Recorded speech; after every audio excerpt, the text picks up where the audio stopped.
todos, eu sou Ana Clara Cordeiro, apresentando para vocês mais um podcast Tramas da Quarentena. Nesse episódio, iremos conversar sobre a USUFPB, a Orquestra Sinfônica da UFPB. E hoje, a gente bate um papo com André Rodrigues, o atual coordenador da orquestra e trompista, com a violinista Deise Firmino e os contrabaixistas Daniel Pina e Victor Mesquita. E você, que já é nosso ouvinte, vai nos acompanhar hoje em um novo formato. Bora começar? A Orquestra Sinfônica da Universidade Federal da Paraíba estreou seus trabalhos em 6 de abril de 2013. Ao surgir, a USUFPB inaugurou uma nova era na cena sinfônica do estado da Paraíba, por cumprir finalidades acadêmicas, estimulando essa relação pedagógica entre professores e alunos e contribuindo ainda para a formação de plateia e para dar escoamento aos projetos da área de música da UFPB, tanto no campo da performance como no da composição e musicologia. E para começar o nosso programa de hoje, a gente vai conhecer um pouco dos músicos convidados. Olá, meu nome é Deise Firmino, sou violinista da Orquestra Sinfônica da UFPB, sou natural de Fortaleza, Ceará, e comecei os meus estudos por volta dos 10, 11 anos, num projeto social que era no meu bairro, onde eu morava em Fortaleza. E aí eu comecei lá no canto coral com a professora Sandra Almeida, e depois eu fiz musicalização com flauta doce e aprendi a ler a partitura com a mesma professora. E aí depois abriu o curso de violino nesse mesmo projeto social, e aí ela me convidou para participar, porque eu já adorava, já estava muito envolvida com a música, então ela sentiu a minha empolgação, meu todo interesse e esforço e me convidou. E aí depois ela teve que sair, infelizmente, de lá, porque como é um projeto social, às vezes não tem verba para pagar, né? E aí eu que tive que assumir o lugar dela nesse projeto social. Depois eu conheci outro projeto social que era feito nos CAICs, e lá os CAICs eram escolas, e esse CAIC que eu frequentei, ele era num bairro muito distante do meu. Lá eu participava da orquestra de câmara, e era a orquestra de câmara das escolas públicas, então todos os adolescentes que tinham aula de instrumento nos outros polos que eram espalhados por Fortaleza, iam lá pro Altra Nunes ensaiar lá. A gente ensaiava num lugar ao lado. A gente era bem acolhido. O maestro era Gutenberg Pereira, que me ajudou muito. A gente sempre tem pessoas assim importantes que ajudaram você, né? E depois, a partir daí, eu comecei a entrar assim no mundo da música de verdade. Conheci orquestras sinfônicas, grupos de câmara, solístico, compositores, e aí minha vida foi mudando e transformando, e eu tive a certeza que era aquilo que eu queria fazer da minha vida. Apesar de ter passado em outro curso em Fortaleza, porque lá não tem ainda, né, um bacharelado ou uma licenciatura em violino. Era isso, assim, que eu queria. Então, no outro festival de Fortaleza que eu fui, eu conheci o professor Fred Barreto, o violinista Fred Barreto, e que se tornou meu pai musical. Então, eu tive aula com ele, mas em 2004, ele foi embora, morar na Bulgária. E aí, eu tive que decidir se eu ia fazer o outro curso, sair da música, ou se eu ia continuar na música. Mas a música já tinha tomado uma parte da minha vida tão grande, de amor mesmo, que eu não conseguia cursar o outro curso. Então eu fui para Sergipe para tentar entrar na orquestra, comprar meu violino de luthier, porque até então eu tocava no violino que você compra na loja de instrumento mesmo. Então minha meta assim era ir para Sergipe, comprar meu violino e vir para Paraíba, que é uma referência em música aqui no Brasil. Então eu queria cursar, e eu já tinha conhecido o professor Dirco Tabilo, e ele dava aula aqui na Paraíba. Então ele me ajudou muito, me dava aula por telefone, assim como ele ajudou milhares de outras pessoas e continua ajudando ainda. E aí vim pra cá, fiz o vestibular, e aí passei e fiz o meu curso com o professor Hermes Cusuol, que foi meu professor e é meu amigo hoje em dia, e foi assim muito mágico pra mim ter conseguido chegar assim tão longe, apesar de ter começado a estudar violino tão tarde, né? E a música sempre foi, assim, quando eu conheci um sonho, e continua sendo, que tem que ser brega mesmo, e dizer que eu amo o que eu faço, eu amo muito mesmo. E terminei o curso, e aí sou professora da escola estadual de música Antenor Navarro, faz um tempo já, então eu dava aula lá, já toquei na orquestra jovem, já toquei na orquestra sinfônica, trabalhei na orquestra da prefeitura também, e aí teve esse concurso para criar uma orquestra na UFPB, e assim que eu terminei o meu curso, eu fiquei sem professor, e aí depois eu fui estudar com o professor Leopoldo Nogueira, e foi ele que me preparou para o concurso, ele é meu professor, continua sendo, e ganhei outro pai musical, e eu fiz esse concurso, fui uma das pessoas aprovadas, e em 2016 eu fui chamada, e aí eu estou na UFPB, na Orquestra Sinfônica, desde 2016. Olá, eu sou Victor Mesquita, sou um dos membros fundadores da Orquestra Sinfônica da UFPB. Estou lá na orquestra desde a primeira turma, em 2013. Eu comecei na música popular, tocando em bandas, e depois eu ingressei na UFPB para estudar contrabaixo no curso de extensão, lá do Departamento de Música. Em seguida, eu fiz o bacharelado em música, e assim que terminei o bacharelado, eu passei numa prova para a Orquestra Sinfônica de Sergipe, e passei alguns anos lá, cerca de 6 anos. Nesse meio período, eu fui aos Estados Unidos fazer um curso na Universidade da Geórgia, e ao voltar, eu fiz o mestrado na UFPB. E durante o meu mestrado apareceu o concurso da UFPB, e eu passei nesse concurso e entrei na orquestra.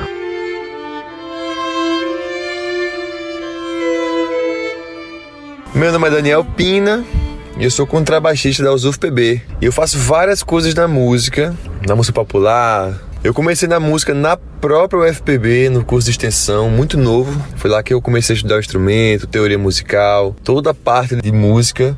Foi lá. Os meus 10 anos que tive de música foi experimentando, foi tocando, foi aprendendo, tendo aula, viajando para festivais de música para estudar, e tive esse trajeto muito conectado com a universidade. Eu fiz o curso de extensão durante 5 anos, depois eu fui para o bacharelado na própria UFPB, concluí, fui para Califórnia, fiz um curso de 2 anos, depois já emendei no mestrado, e aí eu voltei para cá, comecei a tocar na orquestra e fazer os meus trabalhos, de trabalho autoral, como produtor musical, tudo isso paralelo à orquestra, mas eu segui essa vida acadêmica junto com os trabalhos da noite, toquei com o Chico César, já consegui tocar com muita gente legal, e sempre volto para o mundo acadêmico, para um curso, para estudar, para o campo da música erudita, e sempre consegui equilibrar essas duas coisas, porque no fim das contas eu acredito que tudo é música. A gente toca na Orquestra Sinfônica, por exemplo, para pessoas sentadas num teatro, focadas naquilo. Às vezes a gente toca na noite para pessoas que estão ali se movimentando, bebendo, conhecendo gente, mas no fim das contas a gente está trabalhando com música, com percepção musical, com ouvido bom,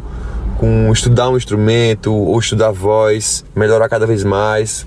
E no fim das contas tudo é música. Então eu sempre caminhei com a música popular e a música erudita de mãos dadas, assim. Eu nunca escolhi e nunca teve uma época da minha vida que eu toquei só um ou só outro. Pra mim a música foi sempre muito isso, foi sempre entender que tudo é música, né? Que você pode trabalhar de várias formas. Nunca escolhi demais, sempre estudar muita coisa. E essa foi a forma como eu vivi minha vida quase toda. São quase 20 anos de música agora. E o que eu posso falar sobre música é que é muito desafiante. É uma profissão maravilhosa e desafiante. É preciso se reinventar, praticar, estudar bastante, abrir mão de algumas coisas e saber que vai ser sempre desafiante. E ao mesmo tempo que é super possível. É possível ganhar uma grana, é possível ter sua independência. Eu consigo viver super tranquilo, só de música, não tenho outra profissão. E é por isso que eu tento me reinventar tanto. Sempre estudei bastante, continuo estudando muito. Meu estímulo por música nunca passou. E é por isso que eu falo que é sempre um desafio e tem que estar sempre se reinventando muito, porque a música não para de mudar.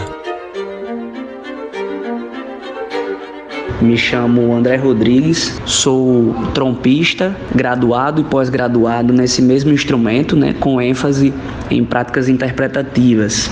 Hoje eu ocupo o cargo de coordenador da orquestra, onde temos essa nobre função aí de estar atuando na parte artística, e também a gente tem uma interseção aí rápida com a parte administrativa também, né, já que a gente está falando aí da coordenação de um grupo de pessoas, né? Quando você coordena pessoas, você também precisa coordenar as ações, você precisa também coordenar situações. E fora o gerir o relacionamento entre esse grupo, né? Já que a gente está falando aí de um número total de 22 pessoas que precisam estar ali no palco, e antes do palco existe vários outros trabalhos que precisam ser feitos para que a música que aqueles artistas estão fazendo, eles cheguem da melhor forma ao público.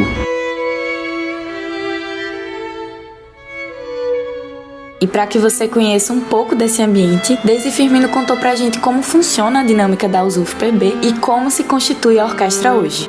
A orquestra é uma orquestra de câmara, a Orquestra Sinfônica da UFPB. Apesar de ter o nome de sinfônica, ela é uma orquestra de câmara, mas logo em breve ela se tornará uma orquestra sinfônica. Ela é constituída pelo naipe dos primeiros violinos, que são 6, segundos violinos 5, violas 3, violoncelos 4 e contrabaixos 2. Nós temos agora, como eu falei recentemente, uma trompa. E a orquestra é uma orquestra de câmara, então se limita a repertórios camerísticos. São repertórios para grupos menores de músicos que caibam numa sala pequena. Então vamos lá, vendo a parte dos naipes. Por que tem tanto violino numa orquestra? A disposição dos naipes no palco, ela dá uma lógica principalmente acústica. Ele leva em consideração o quê? O volume característico de cada instrumento. Por exemplo, os instrumentos com menos som, ele fica mais à frente da orquestra. Violino fica na frente. Isso aí, violino é um instrumento que a caixa acústica dele é menor, então ele precisa de mais instrumentos para poder soar mais. Então, é por isso que tem tanto violino na orquestra. Os instrumentos médios, vamos mudar aqui para a família dos metais um pouco. Eles ficam no centro, eles têm um som mais forte. Então, por isso que tem poucos instrumentos de metais, assim, comparado com o tanto de violino que tem. Os contrabaixos também. Apesar das cordas serem muito graves e eles serem muito graves, ele tem uma caixa acústica imensa. E aí, se tem um naipe de contrabaixo, ele vai soar. Então, o naipe de contrabaixo vai ser menor do que o naipe de violino, apesar do violino ser agudo e estridente. E assim sucessivamente. Então, assim, a orquestra é uma grande comunidade. Tem que se ajudar para poder funcionar. Você tem que tocar em conjunto, tem que estar sempre junto da outra pessoa. Você tem que trabalhar com diversas pessoas e tem que respeitar diversas pessoas. Todo mundo é diferente. E naquele momento que você vai tocar, todo mundo é um só. Todo mundo pensa junto, todo mundo vai junto. Por isso que a orquestra tem um som tão junto, se afina, se conecta. Então, na hora que a gente toca, é uma magia mesmo. Tá todo mundo conectado. E o papel do maestro é fazer com que a orquestra tenha uma única interpretação. Porque se for a minha, eu vou tocar de um jeito, ele vai tocar do outro, a outra pessoa vai tocar do outro, cada um vai dar o seu sentimento, o que tá acontecendo ali, vai dar sua interpretação conforme a época que foi escrito, como foi escrito. O maestro, ele dá essa interpretação ao músico e o músico faz ela acontecer. Quando a orquestra é muito grande, se você não tiver uma pessoa que conduza, que oriente, as pessoas vão cansando, vão ficando para trás e às vezes não notam que estão fora do núcleo, do que está acontecendo. Então, o Spalla é como se fosse um vice-chefe. O maestro é o chefe e o Spalla é o vice-chefe. Essa palavra Spalla, italiano, significa ombro, né? Então, o vice-chefe faz o quê? O trabalho, ele dá início à afinação da orquestra, fica com as partes solísticas de violino de uma peça. É fácil identificar o Spalla, ele é sempre o primeiro violino, assim, da fila de fora dos primeiros violinos. Geralmente ele entra por último, aí já pede o oboísta para dar o lá, para afinar. Se não tiver o oboísta, ele mesmo toca o lá e a orquestra afina, para ter uma afinação todo mundo, para não ter desafinação louca na orquestra. O Spalla se encarrega de fazer o ensaio da orquestra. Além dos músicos da orquestra, a USUF-PB conta com uma equipe administrativa que trabalha para o funcionamento geral do grupo. E a gente conversou um pouco sobre isso com o André Rodrigues.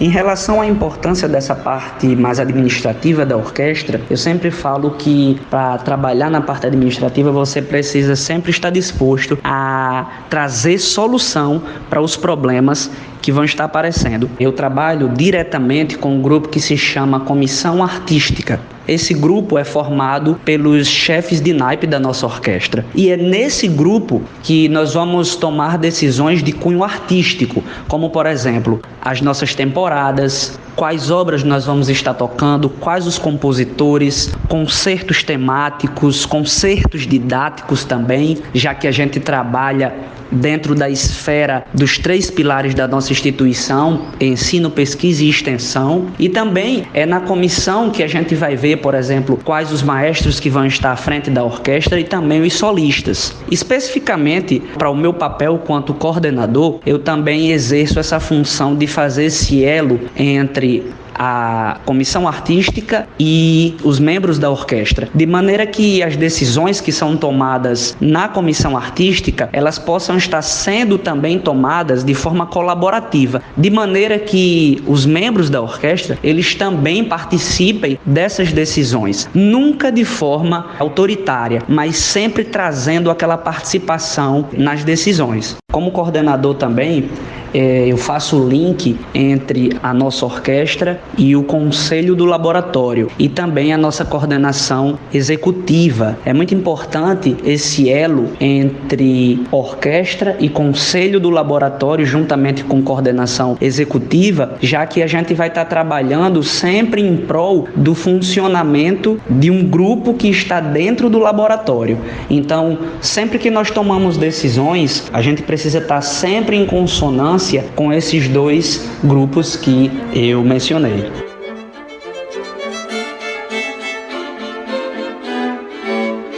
Sobre a proposta de unir princípios educacionais, além de trabalhar com peças da tradição orquestral e também executar algumas obras inéditas e de cunho experimental, Victor Mesquita conta um pouco pra gente qual a importância dessa influência da orquestra para a comunidade acadêmica. A orquestra, ela iniciou suas atividades em 2013 com a intenção dessa interação dos alunos com músicos profissionais. E nesse período, vários alunos do departamento de música, tanto do curso de extensão como do curso de bacharelado, mestrado, puderam participar de concertos da UFPB. A orquestra também já reforçou a Orquestra Sinfônica Jovem da UFPB. Isso é muito interessante, porque o aluno, ele pode ter essa experiência de atuar com músicos profissionais e tocar repertórios também de orquestras profissionais. Daisy também falou um pouco pra gente sobre o papel da orquestra e a importância dela para a sociedade em geral. Então, o papel da orquestra é oferecer às pessoas uma oportunidade de viajar sonoricamente por todo o mundo. Através da música você conhece um pouco de cada povo e sua cultura. Então, através de 7 notas, digamos assim, e suas variantes, que são os bemóis e sustenidos, e que você tem a possibilidade de conhecer todos esses tipos de cultura, o que torna a música muito fascinante. Outro papel importantíssimo, que é isso que a gente procura, dá vida à composição. É por isso que, além da técnica, você coloca o seu sentimento. É por isso que é tão emocionante quando você escuta uma música e você se arrepia, você sente, você chora, você ri. Então, esse é o papel da orquestra, esse é o papel do músico, trazer essa emoção, esse alimento emocional que todos nós precisamos para viver, inclusive. Você veja que agora na pandemia, nos seus momentos difíceis em casa ou então nos outros lugares, no carro, tentando ir, tentando vir, o que você foi procurar? Todo mundo foi procurar a arte, todo mundo procurou a música para poder aliviar um pouco da dor que sentia, ou aliviar o estresse, aliviar o seu coração de alguma maneira. Então, eu não vejo como eu posso explicar melhor do que esse exemplo. A música, ela é importante, o instrumento é importante, a orquestra é importante. A gente sabe que, assim como os outros equipamentos culturais da universidade, a UFPB passou por adaptações para serem realizadas algumas atividades durante a pandemia. E o André contou um pouco pra gente sobre isso. Para esse momento de pandemia, nós fomos pegos por uma situação bem atípica, que não permitia que nós, quanto orquestra, estivéssemos na nossa formação original, que é estarmos juntos, né? E isso dificulta bastante o nosso trabalho. Mas logo veio uma solução muito oportuna de um dos membros da nossa orquestra, que foi fazer o projeto OSUF-PB virtual. Nele, os músicos eram gravados de forma separada e tocavam obras de livre escolha e davam um depoimento sobre a sua carreira, sobre a sua trajetória, daquilo que eles têm feito, têm executado na orquestra. Isso possibilitou um contato mais próximo com o nosso público, que muitas vezes está lá nos ouvindo na Sala Radegundes, sendo que ele está tão distante daquele músico, e nesse projeto ele teve a oportunidade de conhecer o músico de forma mais próxima, mais pessoal, de conhecer os desafios que foram enfrentados na trajetória daquele músico até ele chegar na orquestra, o que ele tem feito, e isso foi muito bom pra gente. Ainda já quase chegando em 2022, nós tivemos a oportunidade de gravar algumas obras de compositores especificamente brasileiros na condução do maestro Marcos Aracaki. E é importante mencionar o heroísmo de alguns músicos que, com as suas habilidades em gravação de áudio e vídeo, eles gravaram a orquestra e ainda tocaram, né? E depois ainda tiveram aí a árdua tarefa de editar todo esse material para que chegasse de forma mais precisa para os nossos ouvintes. Nessas gravações, nós tivemos a oportunidade de tocar em alguns eventos internos e online da nossa instituição, como o ENID. Esses eventos foram essenciais para que o nosso trabalho também tivesse circulando dentro de atividades da nossa própria instituição. E em relação à nossa perspectiva para 2022, ela está sendo cautelosa e está sendo muito precisa nas nossas decisões. Por quê? Dentro das nossas programações que nós fazemos para a orquestra, normalmente elas são feitas para um ano inteiro. Agora, visualizando o cenário atual, nós estamos tomando a nossa programação, fazendo a programação para 3 em 3 meses, para que a gente esteja cada vez mais atualizado em relação às medidas, aos protocolos, a situação sanitária, e para que a gente consiga atender o público de forma mais segura, e não que a gente faça uma programação de um ano inteiro e nós tenhamos quebras ao longo dessa programação. Nós queremos ser cada vez mais precisos e o momento nos pede isso também nas nossas decisões. E para finalizar o nosso programa de hoje, você vai ouvir agora a Orquestra Sinfônica da Universidade Federal da Paraíba apresentando a composição Mourão, de César Guerra Peixe e Clóvis Pereira, com regência de Marcos Aracaki.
Nosso episódio de hoje está chegando ao fim e eu gostaria de agradecer muito ao UFPB pela disponibilidade e por participar desse bate-papo massa com a gente aqui. Se você quiser acompanhar mais trabalhos da Orquestra Sinfônica da UFPB, você pode ficar por dentro das novidades da orquestra através do Instagram UFPB_oficial e do YouTube UFPB. E agradecer a você que nos ouviu. O Tramas da Quarentena fica por aqui. Até a próxima. Um abraço.